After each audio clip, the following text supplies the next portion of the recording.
బ్రెస్ట్లో వచ్చే గెడ్డలన్నీ కూడా cancer గెడ్డలేనా? So ఏ గెడ్డ క్యాన్సర్, ఏ గెడ్డ క్యాన్సర్ కాదు, దేనికి భయపడాలి, దేనికి భయపడకూడదు, సో దాని గురించి ఈరోజు మనం తెలుసుకుందాం. హాయ్, నేను మీ doctor Lakshmi Priyanka, consultant medical oncologist, Hyderabad. So బ్రెస్ట్లో మనకి వచ్చే గెడ్డల్లో దాదాపు 60-80% నార్మల్ గెడ్డలే ఉంటాయి అండ్ ఓన్లీ 20-40% మాత్రం క్యాన్సర్ గెడ్డలు ఉంటాయి. కానీ ఏది క్యాన్సర్ గెడ్డ, ఏది నార్మల్ గెడ్డ అని ఎలా ఐడెంటిఫై చేయగలం? చూస్తేనో చేత్తో తాకితేనో మోస్ట్ ఆఫ్ ద టైమ్స్ చెప్పలేమండి. దానికి కొన్ని టెస్టులు చేయాల్సి ఉంటుంది. ఏంటి అంటే మ్యామో చేయాల్సి ఉంటుంది, అవసరమైతే అల్ట్రాసౌండ్ అండ్ అవసరమైతే బయాప్సీ చేయాల్సి ఉంటుంది. ఇవన్నీ చేసిన తర్వాత మనకి అర్థమవుతుంది అది క్యాన్సర్ గెడ్డనా నార్మల్ గెడ్డనా అని. కానీ రెగ్యులర్గా మనకి చాలామంది పేషెంట్స్ అడుగుతుంటారు, ఎప్పుడు రావాలి హాస్పిటల్కి, ఎప్పుడు చెక్ చేయించుకోవాలి అని అడుగుతూ ఉంటారు. జనరల్గా లంప్స్ అంటే బ్రెస్ట్లో వచ్చే గెడ్డలు ఎర్లీ ఏజెస్ అంటే 20s, 30sలో యూజువల్గా గెడ్డలు అనేవి చాలా కామన్గా వస్తూ ఉంటాయి. అవి మనం ఫైబ్రోయిడినోమాస్ ఆర్ ఎనీ ఫైబ్రోసిస్టిక్ చేంజెస్ కానీ సిస్టిక్ కలెక్షన్స్ కానీ ఉంటూ ఉంటాయి. సో అవి అబ్నార్మాలిటీస్ ఇన్ నార్మల్ డెవలప్మెంట్ అంటాము. అవి నార్మల్ గెడ్డలు 30 yearsలో 40 yearsలో జనరల్గా అప్పుడు స్టార్ట్ అయిన గెడ్డలు, అప్పుడు కొత్తగా ఫామ్ అయిన గెడ్డలు యూజువల్గా క్యాన్సర్ గెడ్డలు ఉంటాయి.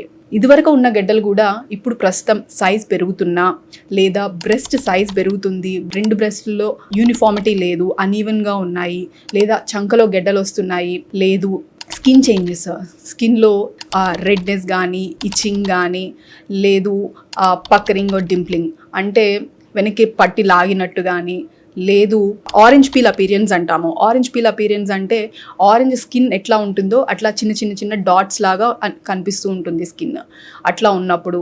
అండ్ నిపుల్ ఏరియోలార్ చేంజెస్ అంటాము. నిపుల్ ఏరియోలార్ చేంజెస్ అంటే ఏరియోలార్ ఏరియాలో అల్సరేషన్ కానీ, డిస్ట్రక్షన్ కానీ, నిపుల్ ఇన్వర్షన్స్ అంటే నిపుల్ వెనక్కి వెళ్ళినట్టు కానీ, నిపుల్ డీవియేషన్స్ కానీ, డిస్ట్రక్షన్స్ కానీ, లేదా bloody discharges, any discharge particularly bloody discharge అంటే బ్లడ్ రావడం కానీ, ఇవన్నీ concerning points.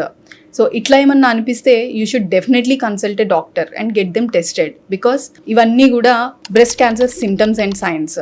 And one more important thing, painless lumps. చాలామంది ఆడవాళ్ళు 30-40 ఏళ్ళలో ఉన్నప్పుడు కూడా గెడ్డ అనేది పెయిన్ లేదు కాబట్టి నార్మల్ గెడ్డనే అని ఫీల్ అయ్యి దాన్ని పట్టించుకోవడం మానేస్తారు. బట్ బ్రెస్ట్ క్యాన్సర్ గెడ్డలు అన్నీ కూడా పెయిన్ లేకుండానే ఉంటాయి. సో పెయిన్లెస్ బ్రెస్ట్ లంప్స్ని ప్లీజ్ నెగ్లెక్ట్ చేయొద్దు. ఎందుకంటే when we diagnose this breast cancer early, so early stages breast cancer మనం క్యూర్ చేయొచ్చు. We have very good treatment options with surgery కానీ, with chemotherapies, with targeted therapies. So we have immunotherapies and with radiation we can completely cure early stage breast cancers.